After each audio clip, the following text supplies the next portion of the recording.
I hope all of you are doing good. We will be discussing about the dialects of Middle English language in this video. Middle English can be studied in terms of three main groups of dialects. Number one, the northern group of dialects. Number two, the Midland group of dialects. And number three, the southern group of dialects. The northern group of dialects was used in the north of England, including the lowlands of Scotland. The river Humber marked the southern boundary of its area of use, whereas the Pennine chain of mountains marked its boundary in the west. The Midland group of dialects was used in the area demarcated by the river Humber in the north and river Thames in the south. This extensive group of dialects is further subdivided into four dialects: North Midland dialect, South Midland dialect, East Midland dialect, and West Midland dialect. If you remember, when we were discussing about the dialects of Old English language, we discussed that West Saxon dialect was the most influential dialect in the period of Old English. But in Middle English, it was East Midland dialect which had its own influence. Talking about the southern group of dialects was used in the south of England, with the river Thames being the northern boundary of the area of its use. Again, this group is further subdivided into two dialects: Southeastern dialect, which is also known as the Kentish dialect, and Southwestern dialect. Talking on the East Midland dialect was the most influential, as I said, of all Midland dialects during the Middle English period. The reasons for it being the most influential were: number one, the northern group of dialects and the southern group of dialects represented two extreme ends of the spectrum of divergence on Middle English. The East Midland dialect was the medial point of that spectrum of divergence.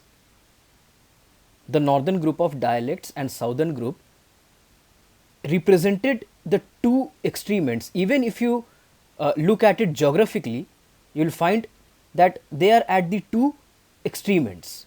And this East Midland dialect area was the medial point.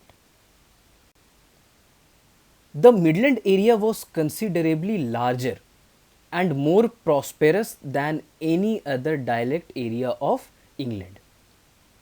The land was more valuable than the hilly country to the north and in west. In an agricultural age, inhabitants of the Midland region had more influence because of their prosperity. The University of Cambridge and Oxford was located in the Midland area.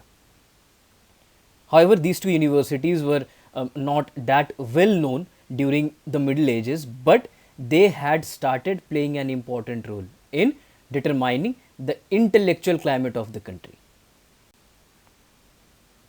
Now, talking about the London dialect, along with the other dialects which we discussed right now, another regional variety of Middle English that became more and more prominent, particularly during the 14th and 15th centuries, was the variety of English spoken by upper class people in London.